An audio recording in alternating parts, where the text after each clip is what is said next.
1,400 people have died following Wednesday's earthquakes in Venezuela. But 3 days on, as rescue efforts become more desperate, there was a miracle. Many celebrate as a newborn baby is pulled alive from the rubble. British teams have now joined the search there, as more than 60,000 people are still missing, also tonight.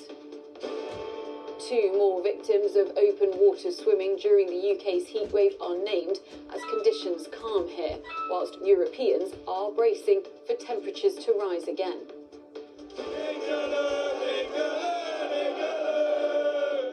The Englishman in New York. 3 Lions fans take to the darts as the players get ready to take on Panama at the World Cup.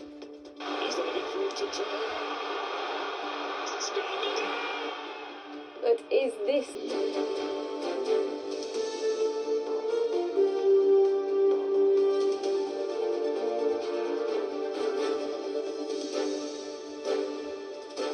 This is ITV News. With Sangita Lal. Good evening. More than 1,400 people have died in Venezuela and more than 68,000 are still missing, 3 days on from twin earthquakes that hit the country. British teams have arrived there with specialist dogs and equipment as rescue efforts become more desperate. 68 personnel have been deployed to search for those still trapped beneath the rubble. But as stories of survival become less frequent, there was a moment of relief as an 18-day-old baby was found alive. Helen Keenan reports. A tiny beacon of hope in what are dark days for Venezuela. A newborn baby retrieved from the rubble and delicately passed between rescue workers. The baby is just 18 days old, wrapped in a quilt and cradled, finally safe again. A moment he can't quite believe. Its mother, also pulled alive from the rubble, and now both recovering in hospital. They are hope amongst the humanitarian crisis. But for others, their search for loved ones continues. Some have little option left but to hope and pray. His daughter and grandchild are still trapped. It's a desperate situation. The 3rd day since back-to-back earthquakes struck in Venezuela. The number killed has now reached at least 1,430. Thousands more have been injured. There are still people in there. There are still a lot of people trapped in there. I come every day because this is my home. This is my area. This is my life. This means everything to me. International rescue are now on the ground.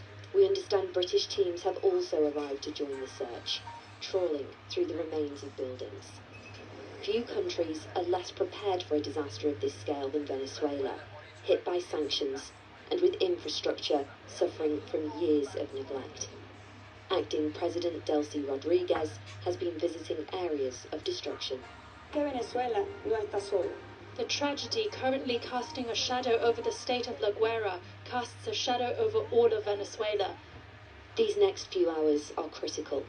Aid agencies say the first 3 days are crucial for people's chances of survival. Time is now ticking to find the survivors.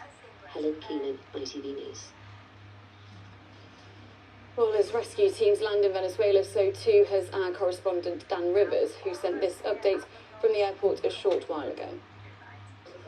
This is the scene in the airport in Valencia where rescue teams from all around the world are beginning to arrive.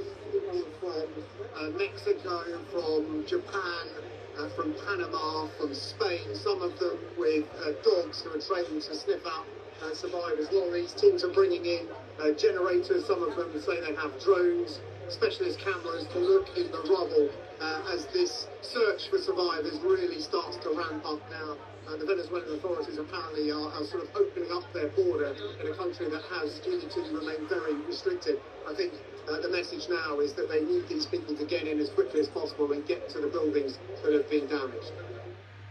Dan Rivers from Caracas Airport. Two people who died after getting into trouble in open water during the heatwave have been named.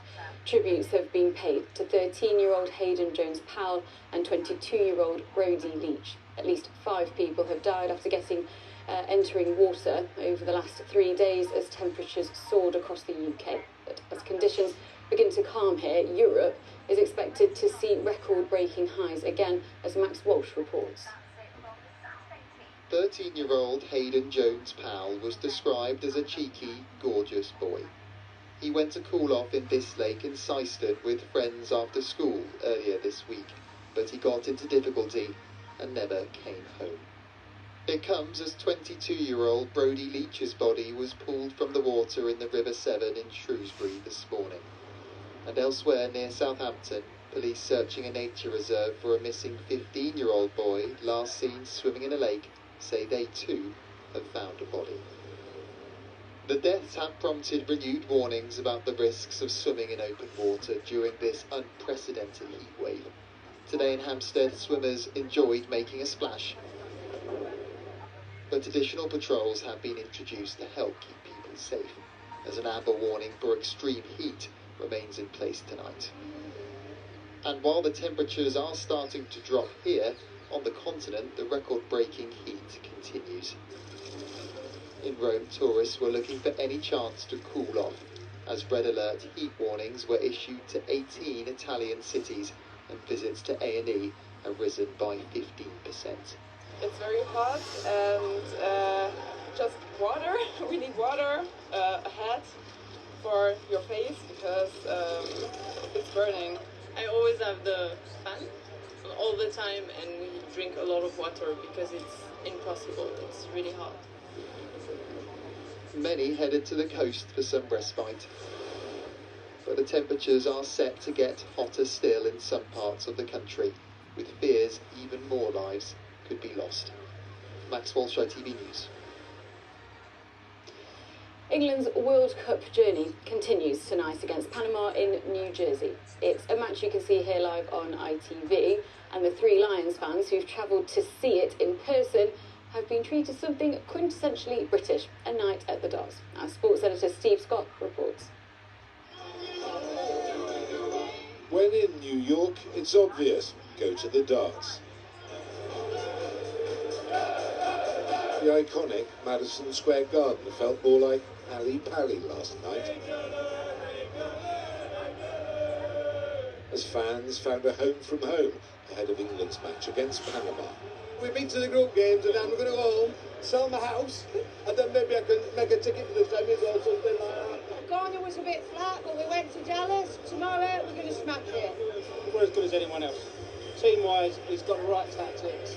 And, you know, anyone can believe. We believe, anyone believes coming home, who knows? We want a clean sheet, 3-0, lots of goals, good time, through to the round 32. After Ghana, while a win is of course the priority, the performance is almost as important. So, with top spot not guaranteed, how many of Thomas Tuchel's key men can he afford to rest and still give himself the best chance of regaining momentum? Nothing is a substitute for winning. Like even now, if you have all the reason and the statistics why you should have maybe won this match, you didn't win, it's just different mood.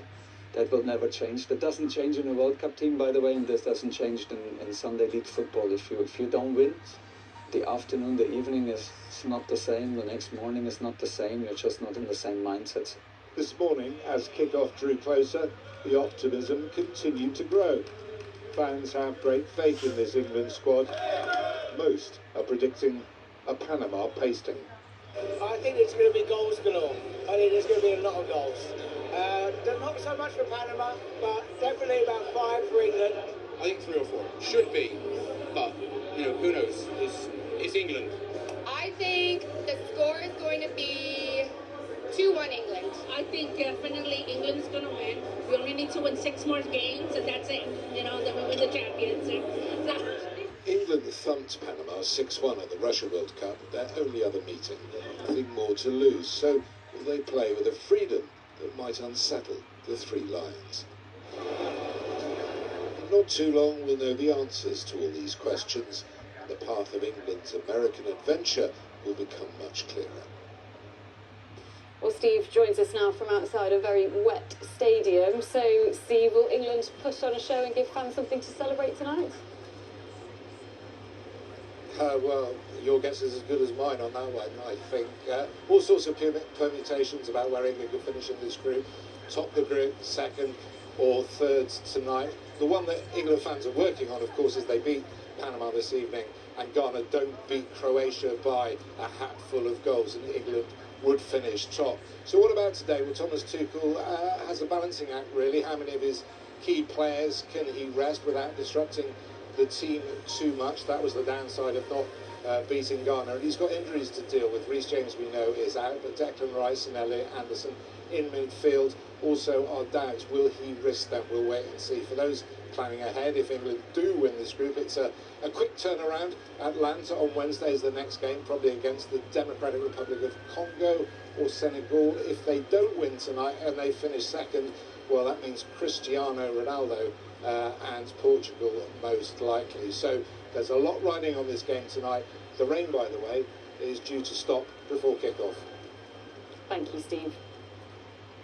Well, while England definitely progress, Scotland are holding out for a miracle. The Tartan Army need some unlikely results tonight to sneak into the knockout stage. Well, our correspondent Peter Smith is in Miami. So, Peter, what do you think the chances are? Well, the mathematicians measure it at about 0.07% now, Sangita. Put it this way, there's more chance of an amateur golfer turning up at their local course today and hitting a hole-in-one. It is that bleak. And why? Well, because last night, this happened. Scotland needed Egypt to beat Iran. Instead, after Egypt went ahead, Iran scored this equaliser and went on to hold 3 of the following results to go their way today. They need, first of all, Ghana to beat Croatia by 3 goals or more. Then they also need Uzbekistan to hold Congo to at least the draw. Then they also need Austria to beat Algeria by 2 goals or more. It's a lot to ask, and so far, almost all of the results Scotland needed to go their way have gone the other way. But I did mention the chances are, well, it's worse chances than hitting a hole-in-one. But let's remember, of course, Scotland is the home of golf. So if anyone can do it, it might be the Scots. And as long as there is even the faintest chance of qualification, the brave souls in the Tartan Army are still here, holding on to what little hope they have left. Thank you, Peter. Good luck to them. And finally, cricket. And England's hope of a series win over New Zealand are fading after a tricky third day in the third test at Trent Bridge. Chris Scudder was watching. After yesterday's fight back, this was a familiar England wobble. 3 quick wickets tumbled. Oh, what a start this is for New Zealand. For the addition of only 10 runs. Edged and gone, this is brilliant. A chance then for redemption after his recent off-field troubles for captain Ben Stokes. The crowd sensed it, but there was to be no hero's return. Hold him.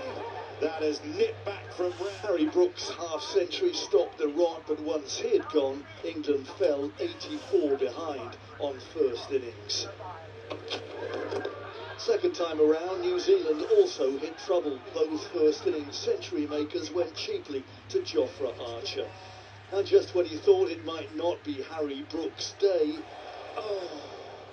if at first you don't succeed, catch it next time. This time. But New Zealand hold the edge tonight thanks to Ravindra's 60 not out, and England know the series might be slipping away. Chris Scudder, ITV News. And that's it from us. The weather is next, and don't forget, England against Panama. You can watch this here on ITV and ITVX from 9:15 tonight. Enjoy the football. Goodbye.